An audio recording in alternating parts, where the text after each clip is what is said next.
My dear students, welcome back to my channel.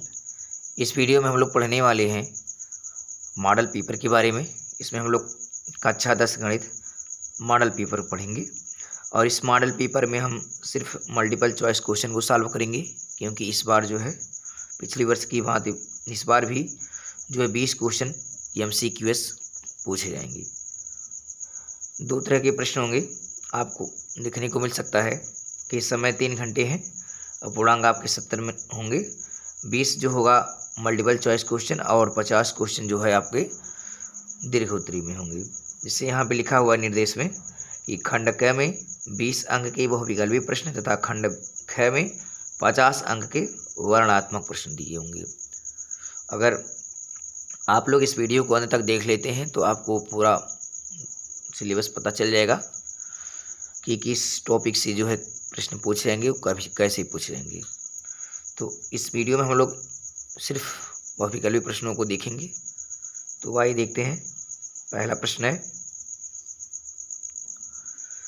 पहला प्रश्न है किसी पूर्णांक q के लिए प्रत्येक धनात्मक विषम पूर्णांक निम्नलिखित रूप का होता है।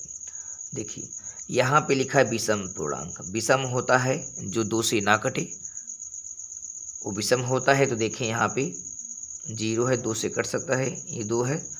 यहाँ पे देखिए इन्हीं दोनों ऑप्शन में आपको मिल सकता है एक विषम, क्योंकि पीछे आपको विषम संख्या देखने को मिलेगी। विषम में आपको पीछे 1, 2, 1, 3, 5, 7 देखने को मिलेगा। अब दोनों में ही एक आ रहा है तो कौन सा सही होगा? तो आप पढ़े होंगे यूक्लिड विभाजन प्रमेय कि E बराबर BQ प्लस R। ये पढ़े होंगे, यही यूक्लिड विभाजन प्रमेय है।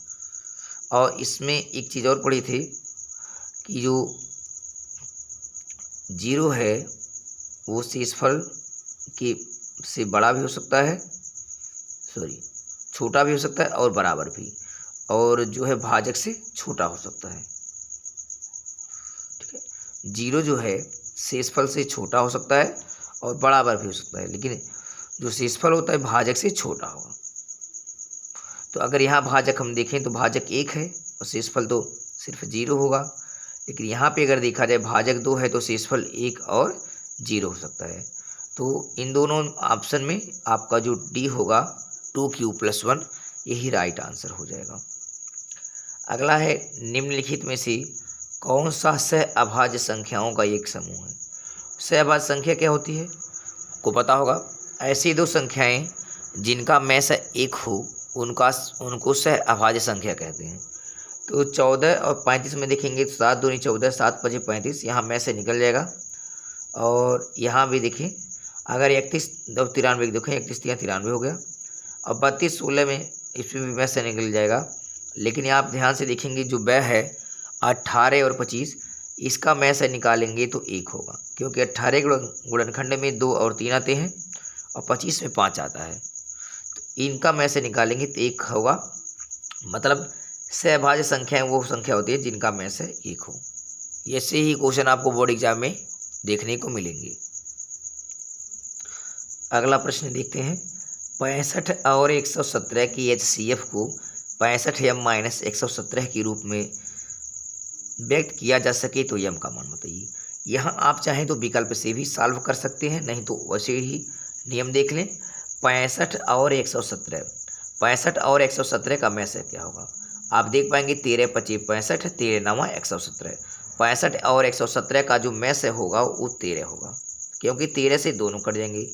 लेकिन उस में से को किस रूप में लिखा जाएगा?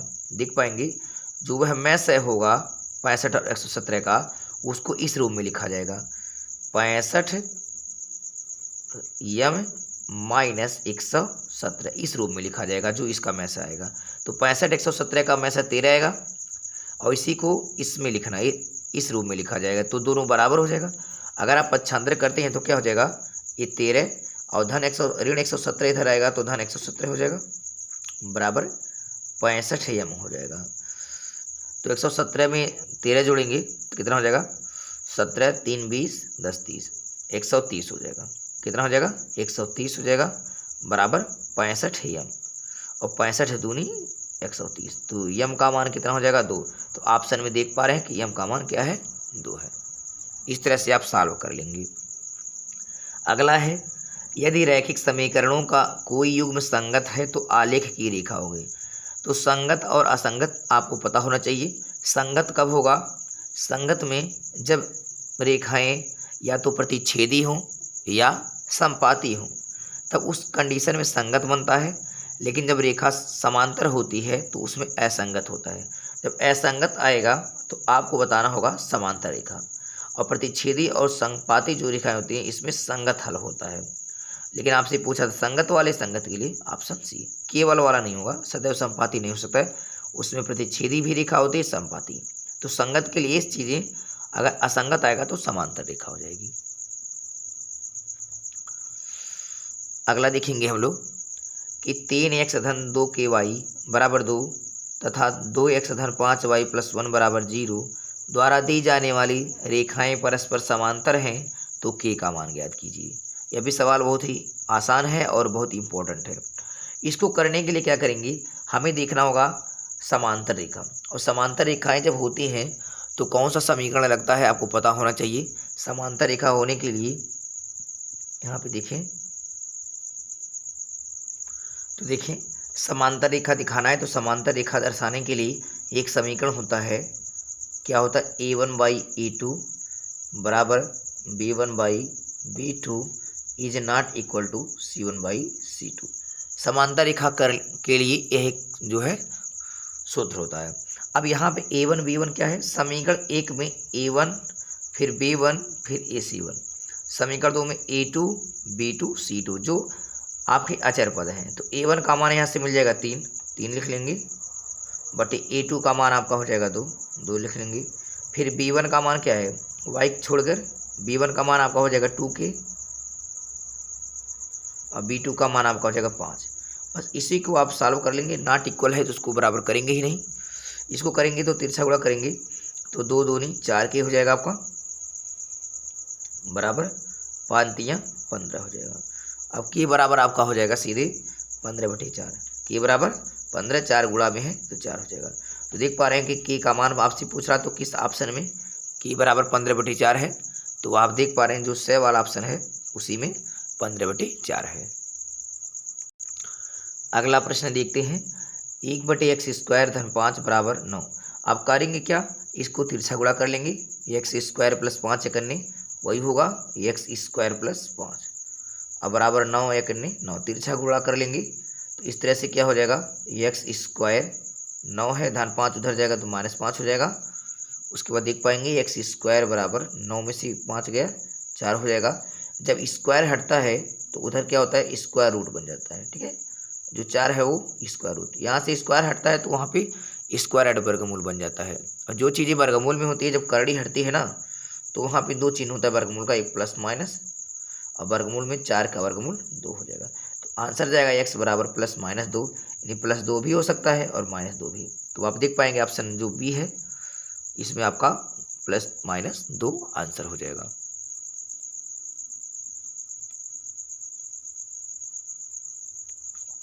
अगला देखेंगे, यदि समीकरण 2x² - 8x + c बराबर 0 के मूल बराबर हैं तो c का मान। ये द्विघाती समीकरण वाला चैप्टर है। अगर मूल बराबर होते हैं तो क्या होता है फार्मूला, b² - 4ac बराबर 0 होता है। b² - 4ac जो विविधकर होता है वो 0 के बराबर होता है। कब होता है? जब मूल बराबर होते हैं। आप पक्षांतर भी कर सकते हो कि b² - 4ac उधर जाएगा 4ac, इस तरह भी आप इसको लिख सकते हैं, चीज़ें वही है। ठीक, अब ए बी सी कहाँ पे है? देखिए यह ए का मान है, सेकंड वाला बी का मान है और ए है सी का मान। तो बी में आपका है -8, तो -8 का स्क्वायर हो जाएगा बराबर 4ac 4, ए का मान क्या हो जाएगा जो पहला नंबर है अचर पद 2 हो जाएगा, और सी क्या है? सी आपका सी ही है। तो माइनस का वर्ग हो जाएगा +8 का वर्ग 64 हो जाएगा, और इधर हो जाएगा 4 दूनी 8, ठीक है 8 सी, तो 8 8 64, तो सी का मान 8 हो जाएगा। तो ऑप्शन देख पा रहे हैं आप लोग कि जो लास्ट वाला ऑप्शन द है उसी में ऑप्शन नंबर 8 दिया गया है। इस तरह से आप कर सकते हैं।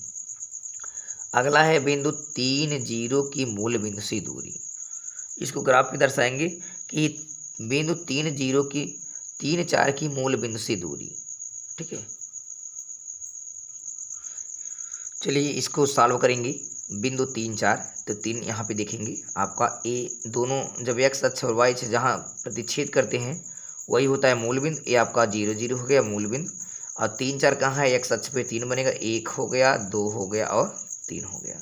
ठीक है, और 4 वाई अक्ष पे बनेगा क्योंकि वाई अक्ष पे 4 है, 1 है, 2 है, 3 है, 4 है। ठीक है, 1 2 3 4। अब इसको जब हम अक्ष पे दर्शाएंगे 3 4 को, तो 3 इस तरह से कुछ जाएगा आपका और 4 कुछ इस तरह से जाएगा। यहाँ पे जो आपका बिंदु होगा वो आएगा 3 4। अब आपसे पूछा था कि बिंदु 3 4 की मूल बिंदु से दूरी, तो यहाँ पे ये 3 4 बिंदु है और मूल बिंदु ये है, यहाँ से दूरी।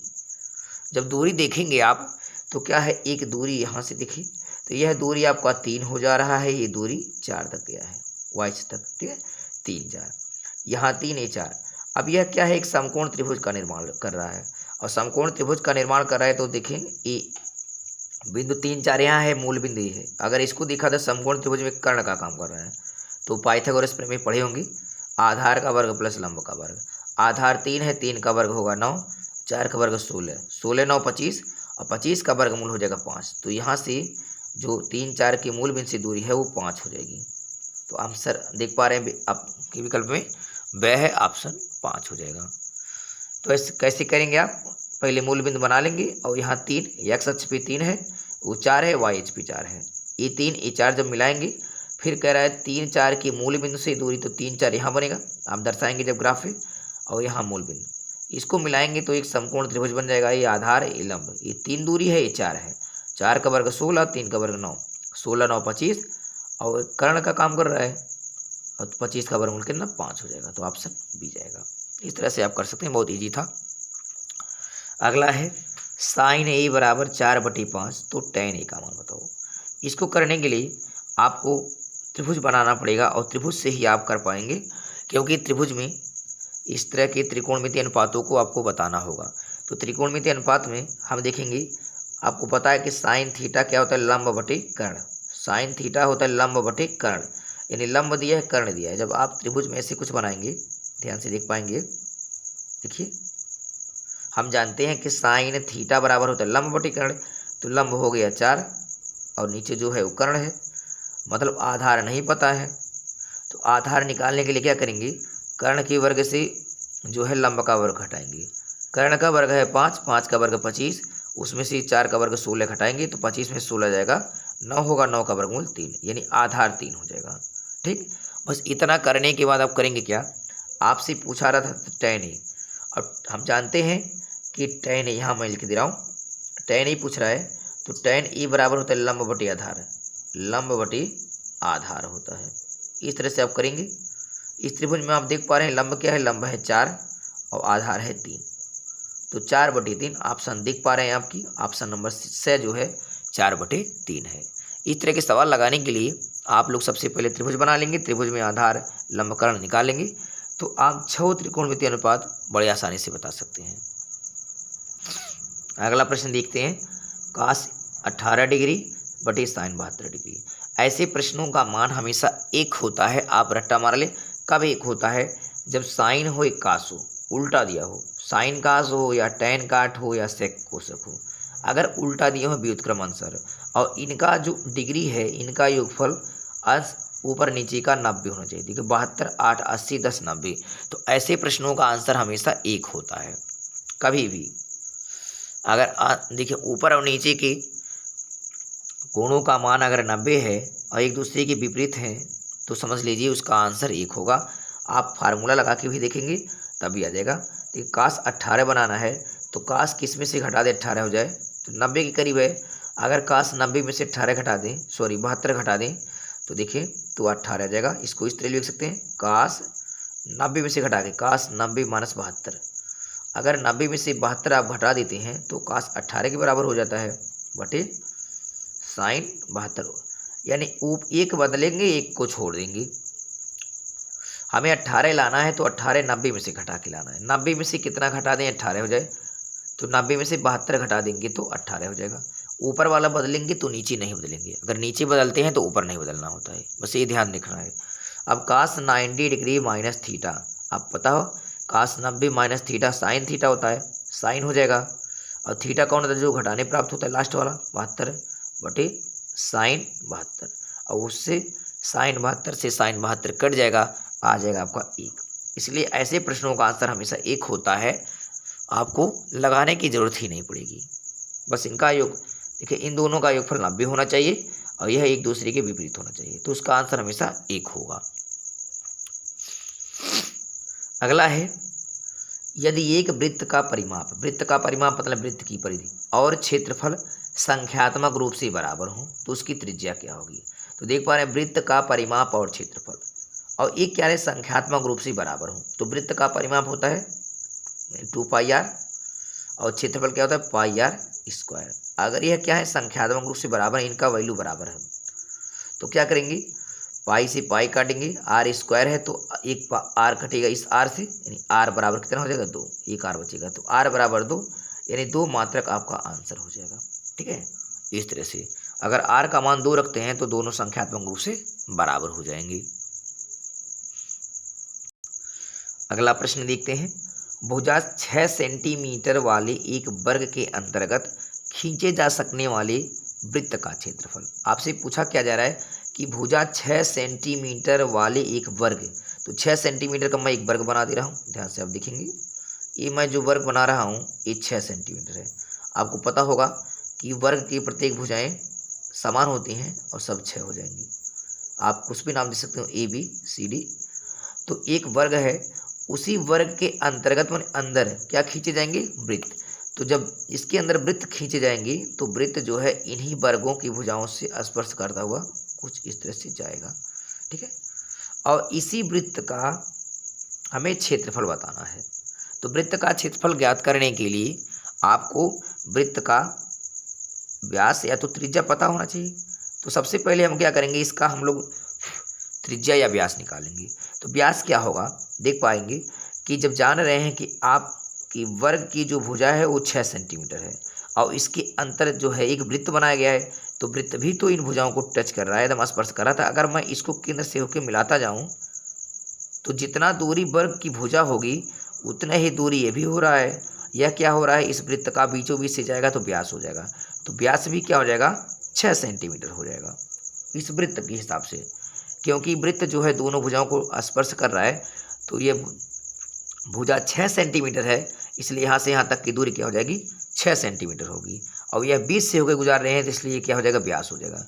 जब व्यास 6 सेंटीमीटर है तो त्रिज्या कितनी हो जाएगी, त्रिज्या आप देख पाएंगे त्रिज्या हमारी 3 हो जाएगी। तो कह रहा है उस वृत्त का क्षेत्रफल बताओ, क्षेत्र मतलब क्षेत्रफल, तो वृत्त का क्षेत्रफल आपको पता है कि वृत्त का क्षेत्रफल होता है πr²। चूँकि सभी मान पाई में दिए हैं तो पाई का मान रख लेंगे, वैसे रहने देंगे। r का मान क्या हो जाएगा 3, और 3 का स्क्वायर करेंगे तो 9 हो जाएगा, तो 3 का वर्ग 9, तो 9 पाई हो जाएगा आंसर। ठीक पाएंगे ऑप्शन में कौन है, 36 वर्ग सेमी, 18 पाई वर्ग सेमी, 12 पाई वर्ग सेमी, 9 पाई वर्ग सेमी। तो आंसर आ गया 9 पाई, और क्षेत्रफल है तो वर्ग सेमी या सेमी स्क्वायर कर सकते हैं, चीज़ वही है। तो ऑप्शन नंबर जो द है इसी में 9 वर्ग सेमी है। बहुत ही इंपॉर्टेंट क्वेश्चन है, ये क्वेश्चन कई बार पूछा गया है प्रश्न में, तो आप इसको देख लेंगे जरूर। इसी तरह से आपको बोर्ड एग्जाम में देखने को मिलेगा। अगला है शांत दशमलव। शांत दशमलव ऐसा दशमलव होता है जिसको भाग देने पर शेषफल 0 प्राप्त होता है। शांत दशमलव संख्या में व्यक्त हो सकने वाली परिमेय संख्या। और शांत दशमलव के लिए एक तरीका भी है कि हर का भाज्य गुणनखंड किस रूप में हो, 2 और 5 के रूप में हो। हर का भाज्य गुणनखंड, तो यह तो 2 और 5 के रूप में है नहीं, क्योंकि इसमें 2 का गुणनखंड जाएगा ही नहीं, तो ये भी गलत हो जाएगा। और 2 और 5 के अलावा कोई तीसरी नंबर नहीं आनी चाहिए, ये भी गलत हो जाएगा, यानी ये 2 ऑप्शन गलत हो जाएंगे। बचा क्या है, यहाँ पे 21, यहाँ पे देखिए 210, 21, 21 दहयम 210, 21 में 3 और 7 आता है, तो ये भी गलत हो जाएगा। इसलिए यहाँ ऑप्शन जाएगा 13/3125, क्योंकि 3125 5 से कट जाएगा, 5 आ जाएगा। या तो 2 आए हर के गुणनखंड में या 5 आए, उसके अलावा कोई तीसरी नंबर नहीं आनी चाहिए। यहाँ पे 21 बन रहा है, 21 3 से कटेगा, तो 3 आना नहीं चाहिए, और 7 यहाँ आ गया एक्स्ट्रा, इस 17 2 और 5 से कटता नहीं, इसलिए ऑप्शन ये हो जाएगा 13/3125। ठीक है। हर का अभाज्य गुणनखंड देखेंगे 2 और 5 के रूप में होना चाहिए, चाहे 2 हो या 5 हो, या तो दोनों हो सकता हो। अगर उसके अलावा कोई तीसरा नंबर है तो समझ लीजिए वह अशांत हो जाएगा। अगला है त्रिभुज ए बी सी में ए बी बराबर 6 × 3 सेंटीमीटर, ए सी बराबर 12 सेंटीमीटर, बी सी बराबर 6 सेंटीमीटर, तो कोण बी। तो इससे कौन सा त्रिभुज बनेगा और कोण क्या होगा? 120 डिग्री, 60 डिग्री, 90 डिग्री, 45 डिग्री। तो ऐसे सवालों को क्या करेंगे, कोई दो भुजा लेंगे, उनका वर्ग करके जोड़ेंगे। अगर उनका वर्ग तीसरी भुजा के वर्ग के बराबर हो गया तो समझ लीजिए कि पाइथागोरस प्रमेय लग जाएगा। आपको पता होगा कि पाइथागोरस प्रमेय में कर्ण का पढ़े होंगे कि कर्ण का वर्ग जो है आधार का वर्ग और लंब के वर्ग के बराबर होता है। ठीक है, यानी दो भुजाओं के वर्गों का योग, देखिए दो भुजाओं के वर्गों का योग अगर तीसरी भुजा के वर्ग के बराबर है तो समझ लीजिए वो पाइथागोरस प्रमेय लागू होता है। अगर पाइथागोरस प्रमेय लागू हो गया तो त्रिभुज हो जाएगा समकोण। ठीक है, तो देखेंगे कोई दो भुजा ले लें, सबसे बड़ी भुजा को हम कर्ण मानेंगे क्योंकि कर्ण सबसे बड़ी भुजा होगी। अगर मैं इसको बड़ी भुजा रखता हूँ, ठीक है, तो ऐसे रहने देंगे। छोटी छोटी भुजाओं को देखेंगे बड़ी भुजा के वर्ग के बराबर आ गया कि नहीं आ गया। तो आधार को हम लोग कुछ भी ले सकते हैं, जैसे यहाँ पे 6 × 3 है, इसको हम ले लिए। ठीक है, उसका वर्ग कर दीजिए। दो भुजाओं का वर्गों का योग, कोई दो भुजा लीजिए, उसके वर्गों का योग तीसरी भुजा के वर्ग के बराबर आना चाहिए। तो एक भुजा छोटी हमने ले लिया, 6 × 3, उसका वर्ग कर दिया छोटी भुजा। दूसरी छोटी भुजा है 6 का वर्ग, इसको जब देखेंगे तो 6 का वर्ग 36 और 3 × 3 का वर्ग 3, तो 36 × 3 108 हो जाएगा और 6 का वर्ग 36, तो 108 में 36 जोड़ेंगे 144 आ गया। अब 144 किसका वर्ग है? 12 का वर्ग है। तो 12 आप देख पा रहे हैं कि नहीं देख पा रहे हैं? 12 का वर्ग। अभी हमने बोला है कि जब दो भुजाओं के वर्गों का योग तीसरी भुजा के वर्ग के बराबर हो, तो दो भुजाओं के वर्गों का योग यानी 6 × 3 और 6 का जो वर्गों का योग है वो तीसरी वाली भुजा के वर्ग के बराबर है। तो यह लग गया पाइथागोरस प्रमेय। और पाइथागोरस प्रमेय केवल समकोण त्रिभुज पर लागू होता है, इसलिए त्रिभुज समकोण बनेगा और समकोण में त्रिभुज होता है 90 डिग्री का। तो इस तरह से आप चेक कर लेंगे, अगर दो भुजाओं के वर्गों का योग तीसरी भुजा के वर्ग के बराबर है तो समझ लीजिए वो समकोण त्रिभुज माना जाएगा। तो इन दोनों भुजाओं के वर्गों का योग 12 के वर्ग के बराबर आ गया। अगला देखेंगे बिंदु 3, 4 की YH से दूरी। अब देखेंगे YH क्या है। जो ऊर्ध्वाधर खड़ी रेखा होती है ये YH को शो करती है। जो नीचे पड़ी हुई रेखा होती है क्षैतिज, उसको x अक्ष कहते हैं। और जहाँ एक दूसरे को काटते हैं मूल बिंदु होता है हमारा 0, 0। अब यहाँ पे 3 और 4, 3 है x अक्ष पे, 1, 2, 3 बनाएंगे। यहाँ पे 1 होगा, यहाँ 2, 1, 3। और यहाँ पे 4 YH पे बनेगा, तो 1, 2, 3, 4, 1, 2, 3, 4। ये हमारा YH हो गया, हमारा x अक्ष हो गया। अब आपसे पूछा क्या है कि 3, 4 की YH से दूरी। ठीक है, अब 3, 4 कर हम दर्शाएंगे। यहाँ पे ये 3 इधर जाएगा और 4 इधर जाएगा।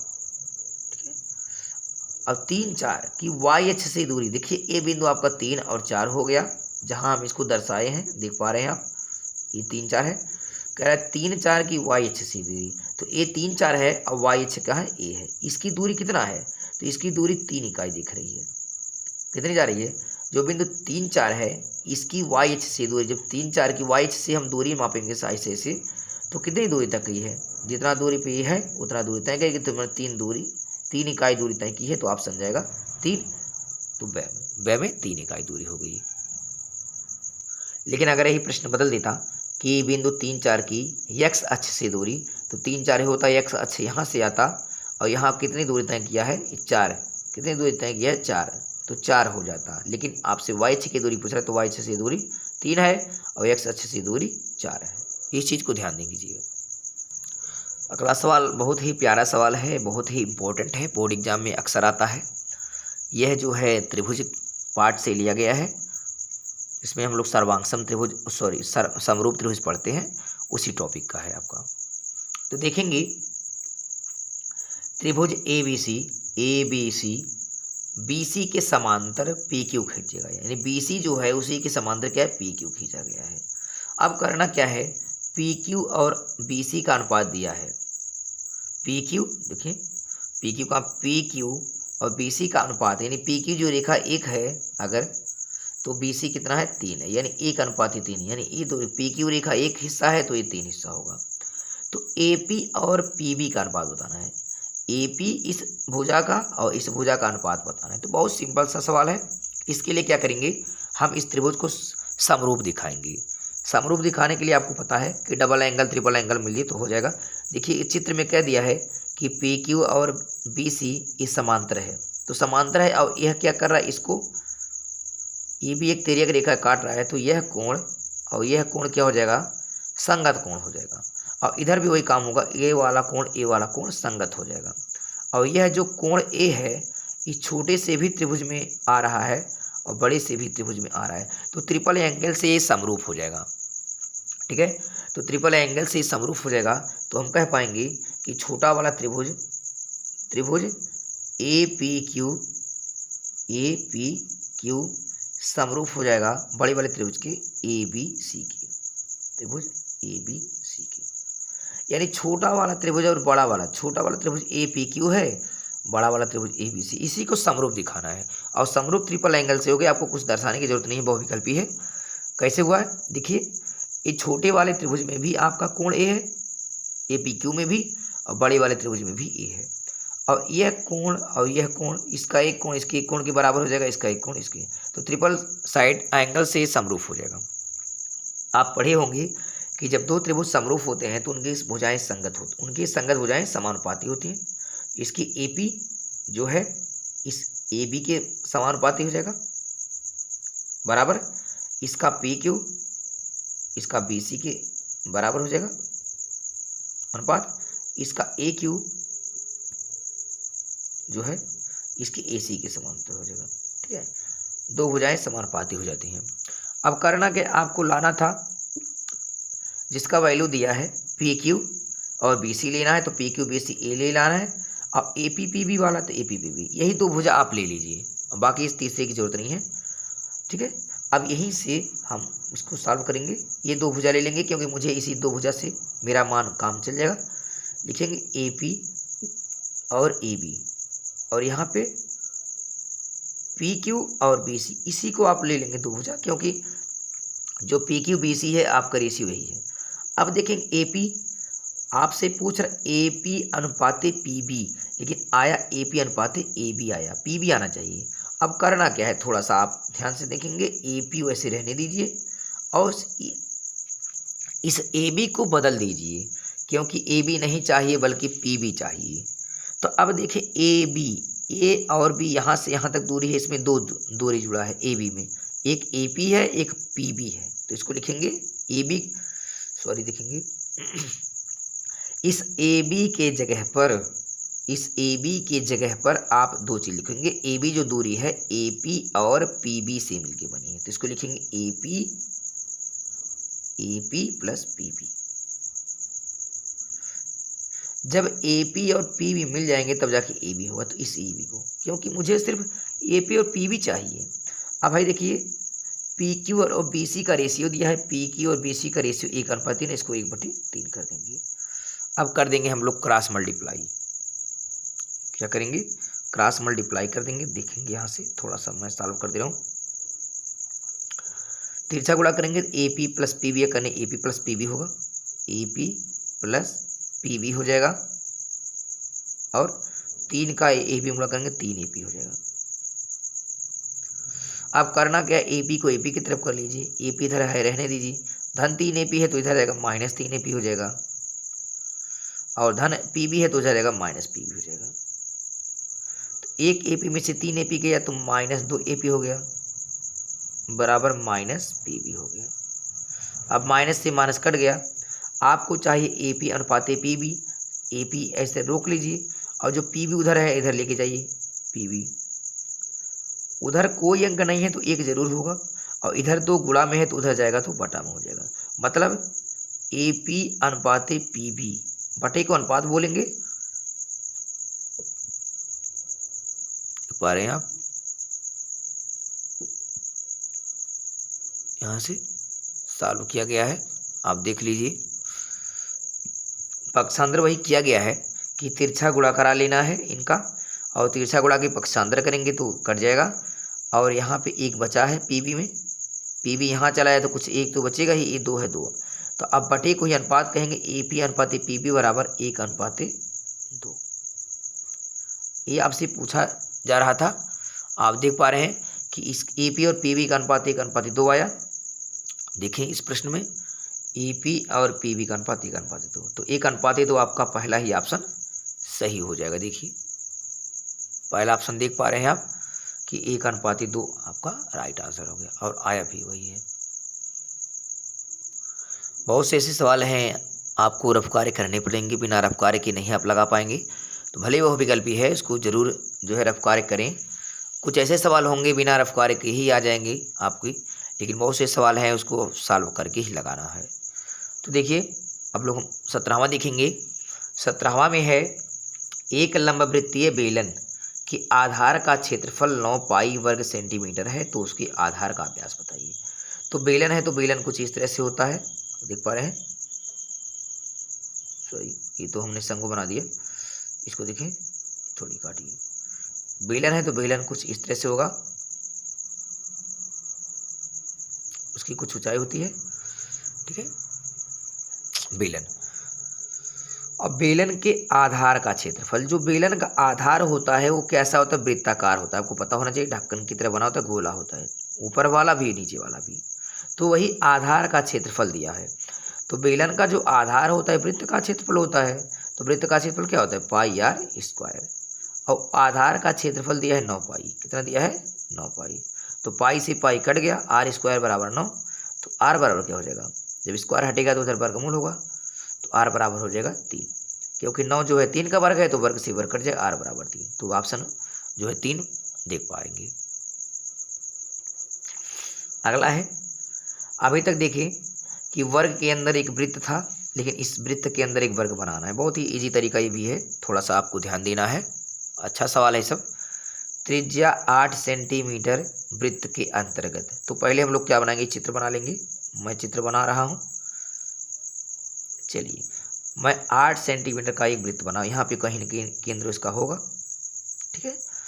और इसके अंतर्गत वर्ग का क्षेत्रफल बताओ। तो इसके अंतर्गत वर्ग बनाना है, वर्ग जिसकी चारों भुजाएं बराबर होती हैं।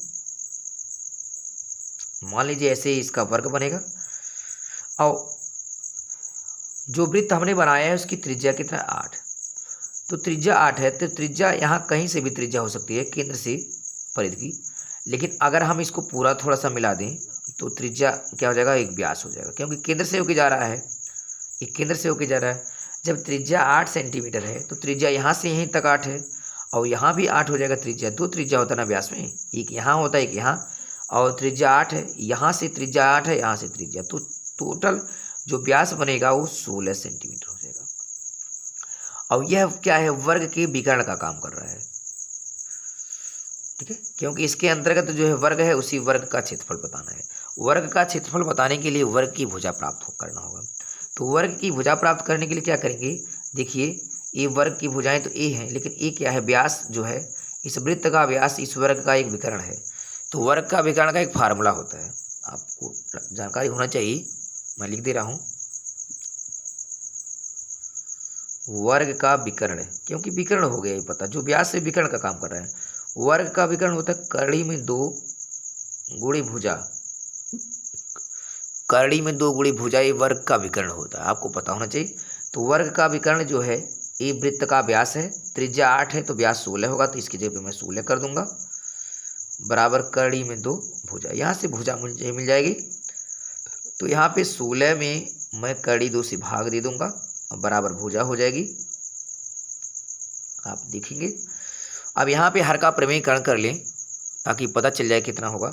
हर का प्रमेयकरण करने के लिए करड़ी में 2 से ऊपर गुणा करा देंगे, करड़ी में 2 से नीचे गुणा करा देंगे, तो 16 करड़ी में 2 हो जाएगा, अब 8 करड़ी में 2, करड़ी में 2 2 हो जाएगा, तो 2 8 16। तो भुजा हो जाएगी 8 करड़ी में 2, जो भुजा हो गई 8 करड़ी में 2। लेकिन आपको बताना था, भुजा नहीं बताना था, बल्कि क्षेत्रफल बताना था। तो क्षेत्रफल क्या होता है, वर्ग का क्षेत्र, वर्ग बन रहा है, वर्ग का क्षेत्रफल, वर्ग का क्षेत्रफल होता है भुजा का स्क्वायर, आपको पता होगा। मैं यहाँ सॉल्व कर दे रहा हूँ। यहाँ पे लिखेंगे वर्ग का क्षेत्रफल। वर्ग का क्षेत्रफल तो भुजा का स्क्वायर। जब तक भुजा नहीं प्राप्त करेंगे क्षेत्रफल नहीं प्राप्त कर सकते। भुजा आ गई 8 करनी में 2, 8 करनी 2, इसका वर्ग कर देंगे तो क्षेत्रफल मुझे मिल जाएगा। 8 का वर्ग हो जाएगा 16, 64, 8 × 64 और करनी में 2 का वर्ग 2, तो 64 दूनी 128 हो जाएगा। तो 128 वर्ग सेंटीमीटर हो जाएगा। तो ऑप्शन देख पा रहे हैं, जो ऑप्शन बी है वही 128 वर्ग सेंटीमीटर हो गया। ठीक, क्योंकि जो भुजा है 8 करनी में 2 आया, तो 8 का वर्ग 64, करनी में 2 का वर्ग 2, 64 दूनी 128 इसका क्षेत्रफल हो जाएगा, जो वर्ग इसके अंदर बना है। यह प्रश्न ही बहुत इंपॉर्टेंट है ये सब। अब 19वां प्रश्न देखेंगे। 7x - 7x - 7 बराबर 77, तो x का मान बताइए। इसके लिए भी वही काम करेंगे। देखिए यहाँ मैं प्रश्न में ही हल कर रहा हूँ। 7 से 77 कट जाएगा, 11 सते 77 हो जाएगा, कट जाएगा। अब बचा क्या है यहाँ, x - 7 x + 7। एक आप पढ़े होंगे कि एक ब्रैकेट में वही चीज़ प्लस के साथ, एक ब्रैकेट में वही चीज़ माइनस के साथ, तो बन जाता है a + b a - b, a² - b² बन जाता है। ठीक है, तो बनेगा a² - b², a माने x, x², b माने 7, 7 का स्क्वायर। तो x² - 7² हो जाएगा आपका x + 7, x - 7 की बराबर हो जाएगा। बराबर क्या बचा इधर 11, क्योंकि हमने 7 से 77 काट दिया 11 बार में। अब देखेंगे क्या पक्षांतर करेंगे, x² बराबर क्या हो जाएगा 11, हाई ऋण 49, 7 का वर्ग 49 है, तो उधर जाएगा प्लस 7 का 49 हो जाएगा। तो 49 और 11 जोड़ेंगे 60 हो जाएगा। तो x बराबर आपका मिल जाएगा 60। ठीक है, और 60 का जब फैक्टर करेंगे तो होगा 15 चौके 60, तो हो जाएगा 2 कड़ी में 15, 2 दूनी 4, अब का बोला 15 में करेंगे, 15 चौके 60 हो जाएगा। जब 60 का फैक्टर करेंगे यहाँ पे x² बराबर 60 हो जाएगा, तो 60 का वर्गमूल आप निकालेंगे तो 15 चौके 60 होगा, और 4 का वर्गमूल 2 हो जाएगा, कड़ी में 15 रह जाएगा। अंतिम देखते हैं इस वीडियो का। x² - 1 और 4xy का मैस है। मैस यह होता है जो दोनों में उभयनिष्ठ हो। तो इसमें देखें यहाँ x² है, यहाँ पे x² नहीं है, यानी कोई कॉमन नहीं मिलेगा। जब कोई कॉमन नहीं मिलता है, कोई मैस है, तो उसका मैस 1 होगा। तो ऑप्शन नंबर अंतिम देख रहे हैं दे वाला, इसका ऑप्शन 1 है। ठीक है, तो मैस से हम लोग अगर लेस है होता तो इनका गुणनफल लेस है वाला तो ए हो जाता, से वाला। लेकिन आपसे पूछा मैस है, मैस में वो होता है जो सब में कॉमन हो, तो कॉमन तो कुछ भी नहीं दिखाई दे रहा है, तो मैस हमारा 1 होगा। तो आई होप ये वीडियो आपको समझ में आया होगा। अगर ये वीडियो आपको समझ में आए तो उसको लाइक, शेयर और कमेंट करें, और कमेंट के माध्यम से बताएं कि आपको ये वीडियो कैसा लगा, ताकि आपके लिए और अच्छी वीडियो बनाते रहें। तब तक के लिए take care, thank you, good bye.